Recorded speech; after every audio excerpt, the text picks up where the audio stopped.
This is a nature reserve, but a rather special one.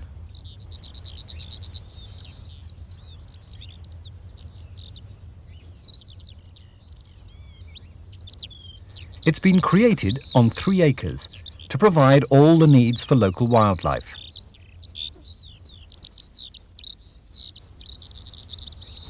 But it's also someone's garden. Not many of us have room to provide for birds and other wildlife on such a lavish scale. For those of us who live in towns, it's out of the question. Or is it? How about this? A little bird paradise. Gardens don't come much tinier than this one, but it's a real oasis for all the local wildlife. The question is, how do you turn your garden into a wildlife garden, especially if you're starting with a green desert?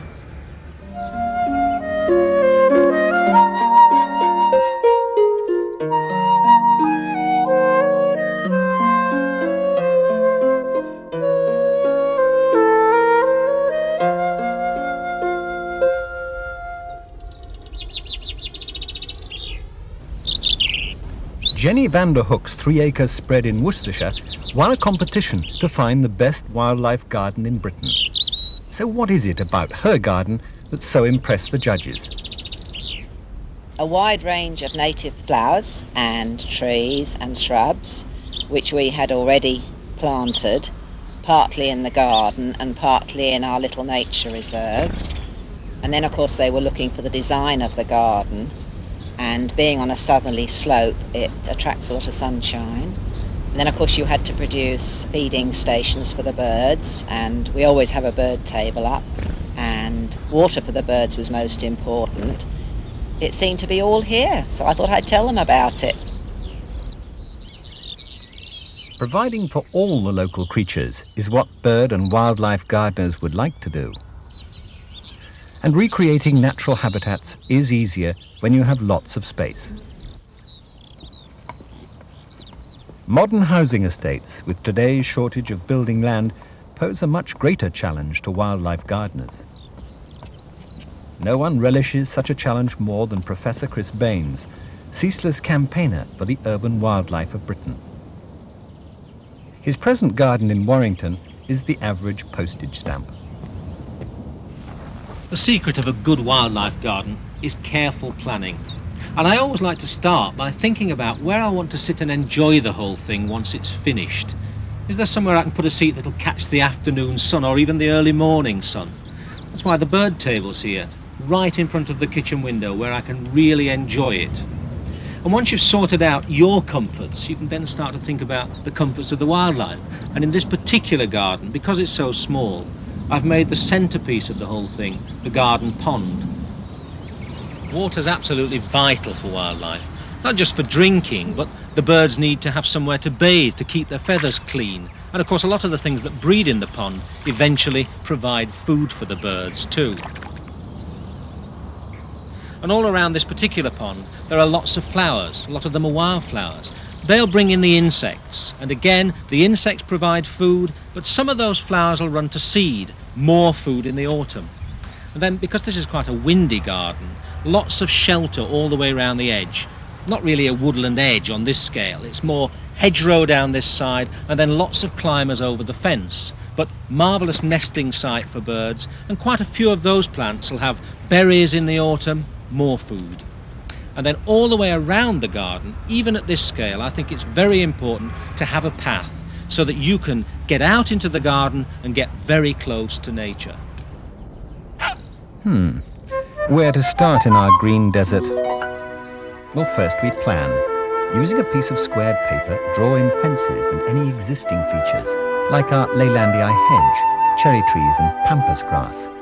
Now the new features: woodland edge, a pond, fruiting shrubs, flower border, and a meadow. Move them around, redrawing them using tracing paper or cutouts until they make a pleasing pattern. At this stage, changing your mind is half the fun, and a lot better than digging things up and replanting them later. When you're satisfied, it's worth pegging out the areas to get the feel of the new garden for a while.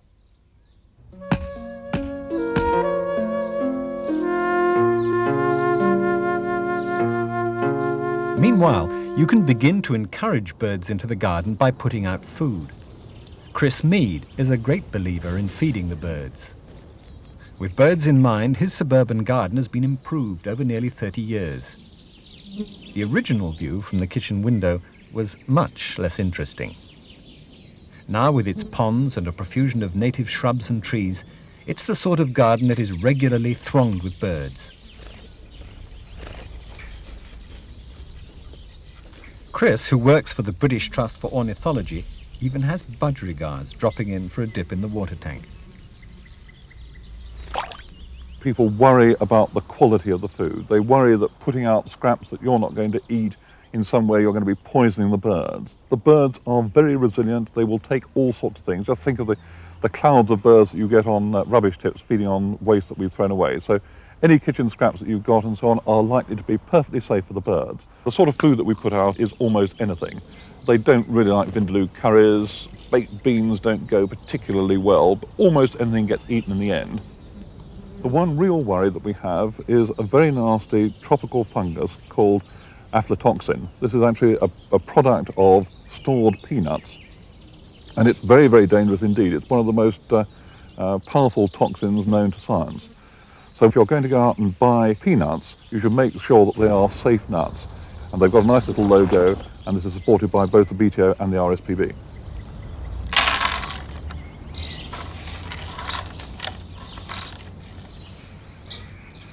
Three-quarters of all Britons regularly feed the birds in wintertime and soon learn to recognize the blue and great tits, the familiar robin, and the blackbirds that seem to visit most regularly.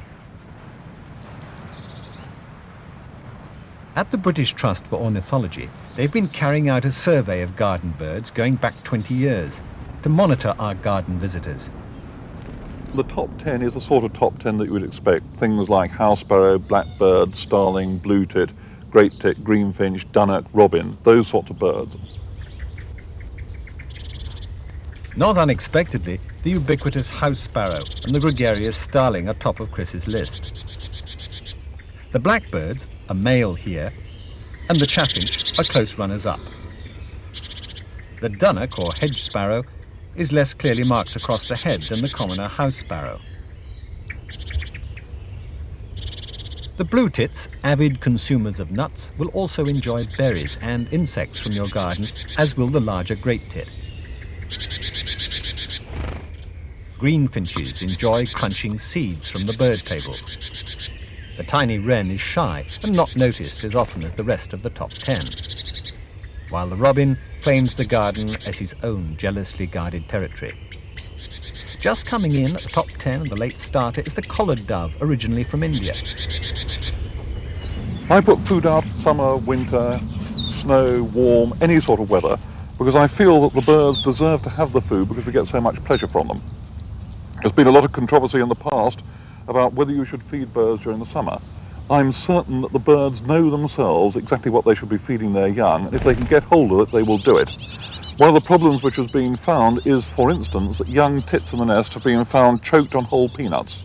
So the one thing that I make absolutely certain is that when there are possibly young tits in the nest, so that's sort of mid-May through to the end of June, no whole peanuts go out where the birds can actually fly away with them. But they're in mesh feeders that the birds have to go and actually scrape little bits of the peanut off to feed on it.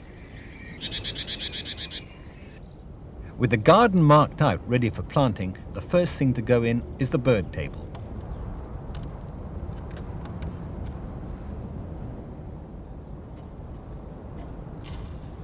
With some seeds on the table and a few scattered on the ground, the birds soon appear.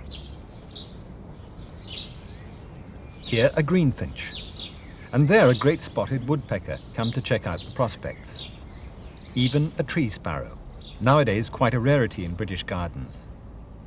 All the family can contribute something to the birds' needs in the spring, even, however grudgingly, the family dog. Oh, bad dog.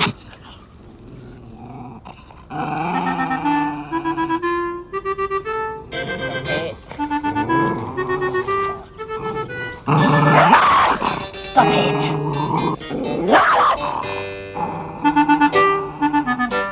it!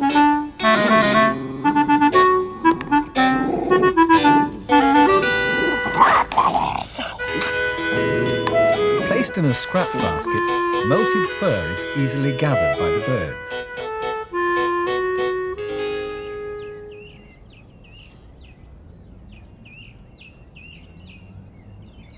In the forests that once covered much of Britain, birds could pick up tufts of fur left on branches by passing animals.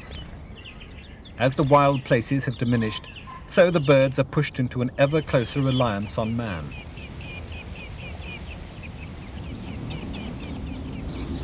A lot of garden birds are actually refugees from woodland. So the woodland edge habitat really is very important. Now on this kind of scale that really means lots of climbers over the fence, and I've planted honeysuckle and old man's beard. Very good nesting habitat though. And along that side of the garden, a little section of countryside hedgerow, hawthorn and field maple, but there are some other things in there as well, wild rose and elderberry, providing blossom and nectar in the summer and lots of fruit in the autumn too. And there are trees even in this garden, native trees. Silver birch, marvellous for the red poles and the blue tits, and alder. Alder really is a magnet to siskins in the autumn. And I think it's smashing to think that they've flown 2,000 or 3,000 miles from Siberia just to feed in this back garden. And there are 1 or 2 big shrubs in the garden. There's not a lot of room, but it is important to have some, I think. Now this happens to be flowering currant, very good for the insects, not so good for the birds. It might be better if it was cotoneaster or berberis, but its real function in this garden actually is to hide the compost heap.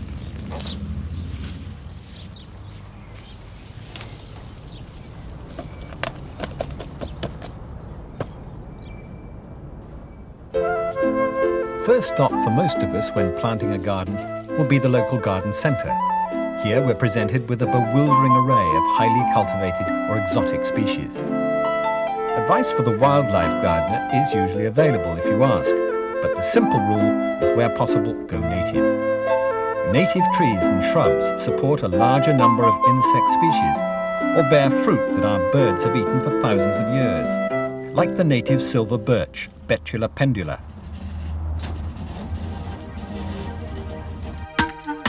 The same basic planting rules apply whether you're planting pot-grown specimens or the cheaper bare-rooted trees from a nursery. Make sure that the tree sits in the hole at the same depth as it did in the nursery. Fill in with earth from the hole and something like leaf mould or well-rotted manure, but not peat from our diminishing peat bogs. Shaking the tree settles the earth around the roots, and light firming is important before a good drink.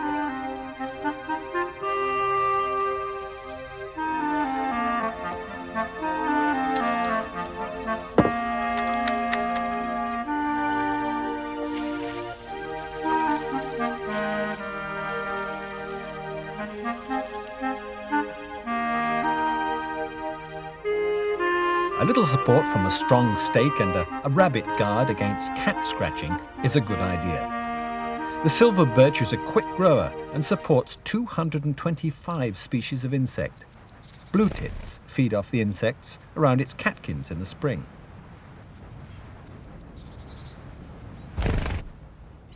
Through its relatively short life, the many seeds will feed redpoles and siskins in the winter, and the stump will provide the great spotted woodpecker with a home.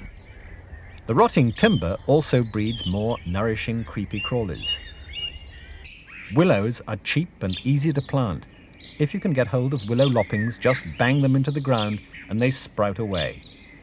Willows don't have to grow into the giants that shade so many gardens. Pollard them severely, as they do in the countryside, and they'll provide plenty of young shoots and catkins.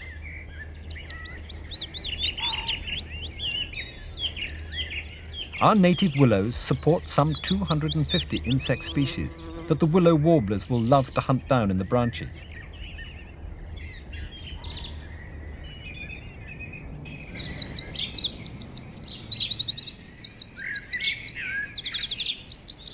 Crab apples, like this John Downey, if left unsprayed like the rest of the wildlife garden, will also attract plenty of insect life.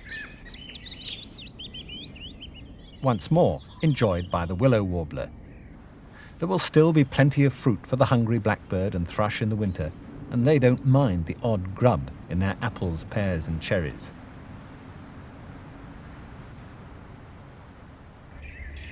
The fruiting shrub border should contain some holly. Female hollies will bear berries only if a male holly is planted nearby. If the great tits get the berries before Christmas, it means they need them.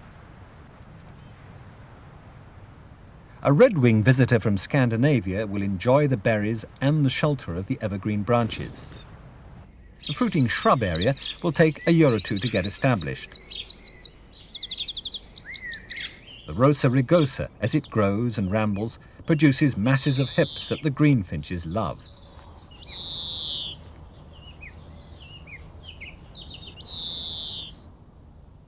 Other shrubs, like buddleia, although not really native plants, are invaluable for the insects they attract to the garden.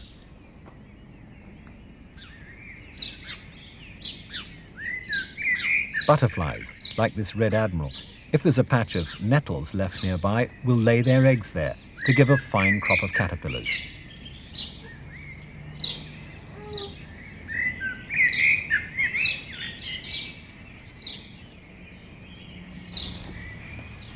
What you want in any garden is lots of flowers, lots of colour. And in a wildlife garden, it's important that you've got a constant supply of nectar and pollen for the insects. So, the broom's just finished, but the ragged robin and the oxeye daisy are in full flower now. And it's not finishing there either, because this is hemp agrimony. It'll flower on into August, and then it'll run to seed. And that's very important too, because you're not just trying to attract the insects, important though they are. If you can provide some seed in the autumn, you'll bring in the birds. This suggests a whole new attitude to weeds. To see a redpoll feeding on seeding willow herb in your garden, you must encourage native wildflowers, and they're hard to come by in some garden centres. Taking them from the wild is not allowed. In some places, as in Warrington, close to Chris Baines, specialised wildflower nurseries are sprouting up. Here you can invest in a pot-grown buttercup or campion.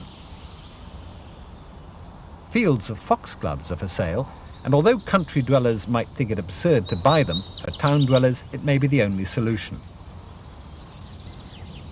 So you can plant meadow cranesbill, which is a true geranium, bird's foot trefoil, or even bee orchids in the garden, and maybe help these plants to survive in the long term. As the countryside has become gobbled up by the towns, and farmers have been encouraged to modernise, features like brooks and streams have been cleared or culverted.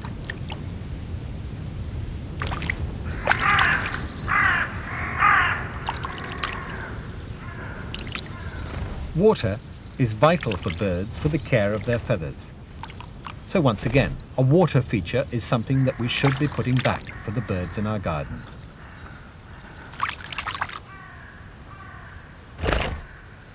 There are birds coming down to the pond and drinking and bathing all the time.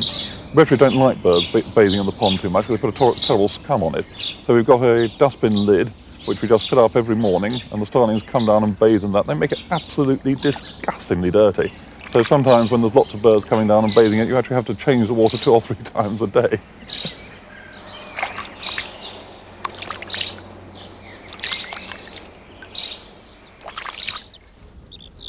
No wildlife garden can be really complete without a pond. This one in the Vanderhoek's prize-winning garden is a good example, with lily pads discouraging evaporation in hot weather, and plenty of native species around the edge, like yellow flag iris, and junkers, the soft rush. But Chris Baines, who has seen a few ponds in his time, has a word of warning. It's the edge of the pond, though, that everybody seems to get wrong. I see those horrible little vertical black plastic cliffs everywhere I go, when in fact what you need for wildlife is a very, very shallow edge to the pond. Just an inch or 2 of water, no more. Because the birds need to be able to get down into that shallow water to bathe. The hedgehogs need to be able to get down there to drink and climb out again safely if they fall in. And of course a lot of the wetland plants grow in that shallow margin, and they just need an inch or 2 of water, no more, covering their roots. We'd planned a pond in our demonstration garden. With some willing slaves and by speeding up the film, pond digging can be quite quickly done.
fully filled, in comes the wildlife.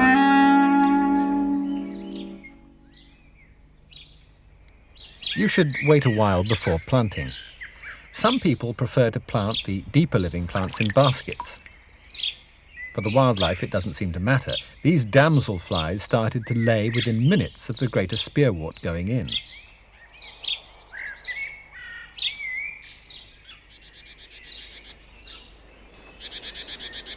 Three months later, and the pond was transformed.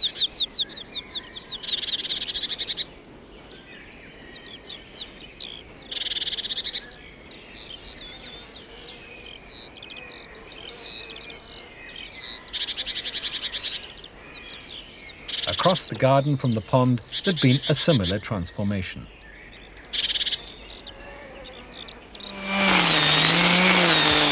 It's August and time to cut the meadow. No lawn feed on this patch. By cutting the hay and removing it, the soil is made poorer, and the wild meadow flowers will get a chance to come through. Just 5 months after starting, the best show was the flowering border.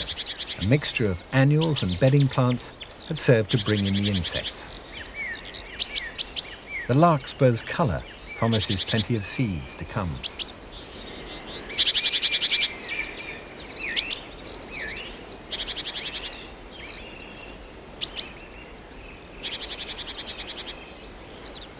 Putting out food regularly ensures that the birds recognise this garden as somewhere to drop in.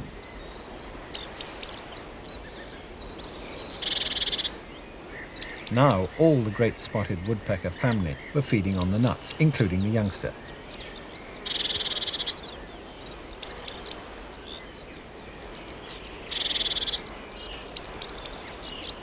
The rare tree sparrow had become a regular visitor, as on continental bird tables.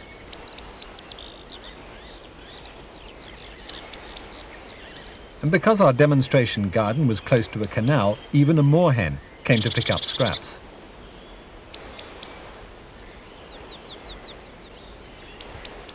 The sort of birds that we attract to our gardens will depend to a degree on the surrounding area. Chris Bain's garden is near to the disused St Helens Canal. Development in this area has been done with wildlife in mind. This has benefited his tiny wildlife garden.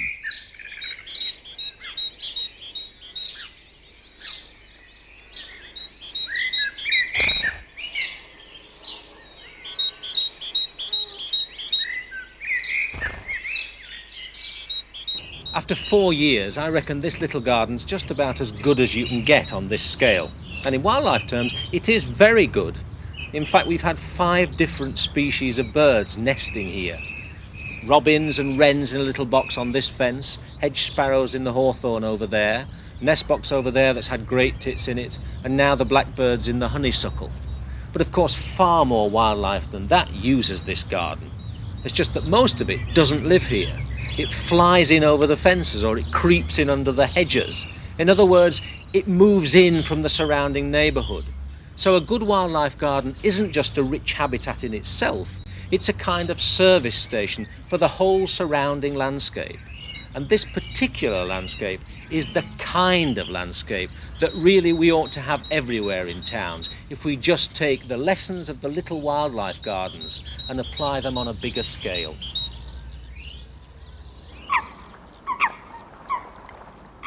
Increasingly, thanks to the ceaseless efforts of Chris and others like him, garden cities of the future will become wildlife garden cities. Whether we live in the town or in the remote countryside, we're bound to become attached to the birds in our gardens. Studies using ring birds have revealed some interesting facts about the numbers of birds that visit us. Now, it's not possible for you to look at a bird on a feeder and say, that is my blue tit. That almost certainly isn't your blue tit. It's a blue tit which goes around a whole range of gardens and natural feeding sites and comes to yours for part of the time. What we think, and this is from many years of ringing in gardens, is that if you can see your feeders and you can count 10 or 15 birds on the feeders at once, then the chances are that you have between 100 and 150 blue tits coming into your garden in an individual day. And if you multiply that by 5 to 500 or 750, that's probably roughly the number of different blue tits which come into your garden during a winter. And of course the whole garden is like a motorway of blue tits going backwards and forwards. Attracting birds by feeding them and by planting their food plants is guaranteed to give the bird lover endless pleasure. Wildlife gardeners do have to be a little bit different in their approach, like growing foxgloves next to the broad beans and onions to encourage the hoverflies to visit and to pick off a few blackfly.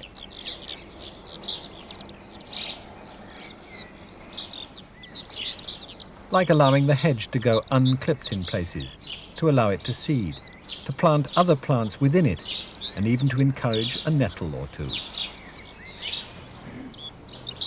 And if in between your corn marigold and guelder rose, you allow a thistle to flourish and run to seed, for a goldfinch to feed on, you'll be gardening strictly for the birds. It's a much more peaceful atmosphere in a garden like this, and yet it's teeming with life, and yet you get such a feeling of peacefulness.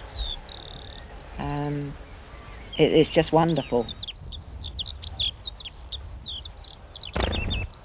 I would say, do you really want to live in a desert, even although it might be a green desert?